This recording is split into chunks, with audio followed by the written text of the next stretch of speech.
सप्तस्वरधमारूढं प्रचण्डं कश्यपात्मजं श्वेतपत्रधरं देवं त्वं सूर्यं प्रणमाम्यहं त्वं सूर्यं ప్రణమామ్యహం.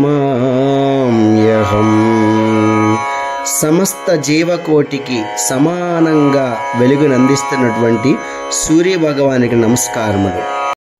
భీకర కళింగ యుద్ధం, కళింగ జాతి యొక్క మూలాలు మనకి పురాణ కాలం నుంచి కూడా కళింగ జాతి ఉన్నట్లు మనకు తెలుస్తున్నాయి. త్రేతాయుగంలో సీతా స్వయంవరానికి కళింగ రాజులు వచ్చేటట్టు తెలుస్తుంది. అదేవిధంగా ద్వాపర యుగంలో కూడా ద్రౌపది స్వయంవరానికి కళింగ రాజులు వచ్చినట్లు మనకి పురాణాలు చెబుతున్నాయి. అంతేకాకుండా దుర్యోధనుడి భార్య కళింగరాజు యొక్క ఆడపడుచుగా చెప్తారు. అలాగే శ్రీకృష్ణదేవరాయల యొక్క భార్యల్లో కూడా ఒకదైన భార్య కళింగుల యొక్క ఆడపడుచుగా చెప్తారు. ఇలాగా పురాణ కాలం నుంచి ఈ కళింగ జాతి యొక్క మూలాలు మనకి ఉన్నట్లు పురాణాల ద్వారా తెలుస్తుందన్నమాట. కళింగ యుద్ధం కళింగ రాజ్యానికి మౌర్య సామ్రాజ్యానికి మధ్య జరిగింది.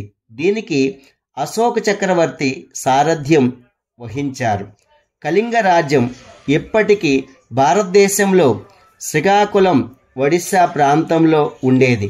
భారతదేశ చరిత్రలో అతిపెద్ద, అతి ఎక్కువ రక్తపాతం జరిగిన యుద్ధాల్లో ఒకటిగా చరిత్రలో నిలిచిపోయింది. కళింగులు తీవ్రమైన ప్రతిఘటన పౌరుషాలు చూపించడం వల్ల ఇదంతా జరిగింది. ఆఖరికి మౌర్యులే యుద్ధంలో గెలిచారు, కళింగ రాజ్యాన్ని ఆక్రమించారు. సాంస్కృతికంగా రాజు లేకుండా రాజ్యాన్ని నడిపే పద్ధతి కళింగ రాజ్యంలో ఉండేది. అందువలన కళింగ రాజ్యానికి ప్రత్యేకించి రాజులంటూ ఎవరూ లేరని తెలుస్తుంది. అశోకుడు పట్టాభిషిక్తుడైన తర్వాత చేసిన ఏకైక అతిపెద్ద యుద్ధం ఇదే. ఈ యుద్ధంలో జరిగిన రక్తపాతం చూసి అశోక చక్రవర్తి చలించిపోయాడు. తన నిర్ణయాన్ని మార్చుకొని బౌద్ధ మతంలో మారాడని చరిత్ర చెబుతుంది.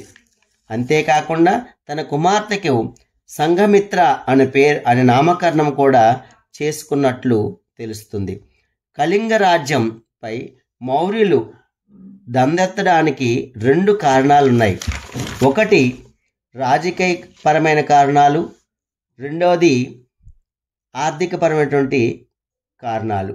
కళింగ రాజ్యం ఎంతో సంపన్న దేశం. అంతేకాకుండా అక్కడ ప్రజలు కళాత్మకంగా అద్భుతమైన కళాకారులు, గాయకులు, కవులు చాలా ఉన్నారు. పైగా యోధులు కూడా ఉన్నారు. పైగా అది ఎంతో ప్రశాంతమైన రాజ్యం. అక్కడి ప్రజలు ఎంతో కళాత్మకమైన నైపుణ్యం కలవారు కాబట్టి ఈ ప్రాంతానికి ఉత్కళ అనే పేరు కూడా వచ్చింది. ఈ ప్రాంతం యొక్క మొత్తం మీద దేశానికి ఆగ్నేయంగా ప్రవేశించి అక్కడ ప్రజల్లో వాణిజ్య సంబంధాలు కలిగిన రాజ్యం కళింగ రాజ్యం కావడం విశేషం. దాంతో ఈ రాజ్యానికి ముఖ్యమైన రేవు, పట్టణాలు, నౌకా దళం ఉండడం వల్ల కూడా ఈ యొక్క దండయాత్రల ఒక కారణమైంది. వీరు సంస్కృతి ఎంతో విశాలమైనది. అలాగే వారందరూ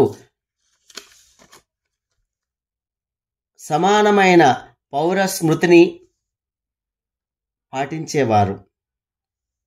అందరూ ఏకరూప దుస్తులు ధరించేవారు.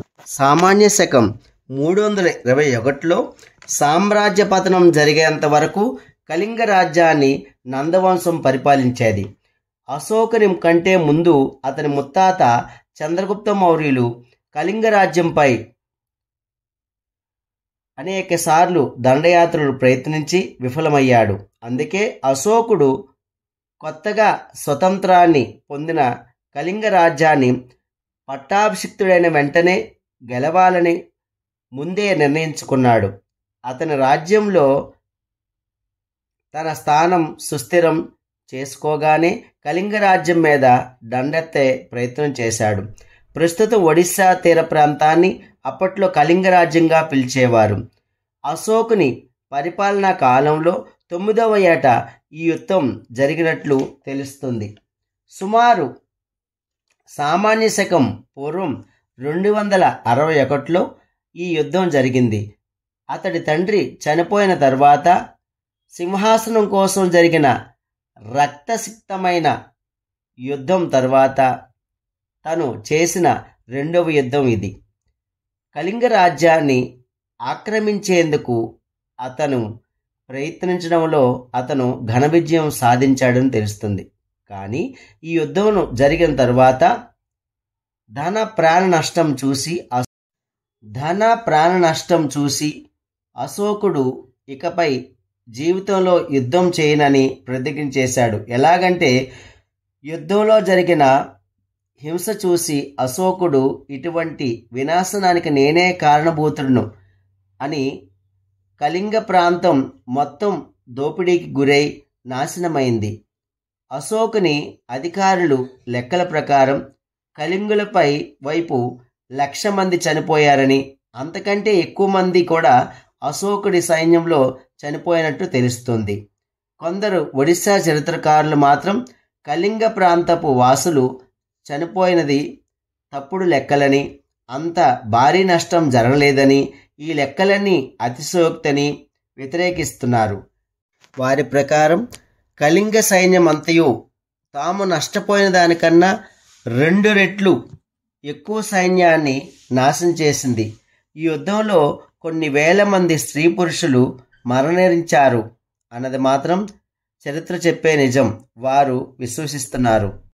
ఎడిక్ట్ ఆఫ్ అశోక అనే పుస్తకంలో కళింగ యుద్ధ పరిణామాలపై అశోకుడు ప్రతిస్పందన రాయబడింది. అప్పటికే అశోకుడు బౌద్ధ మతంలో ఉన్న ఆ మత నియమాలను పాటించలేదు.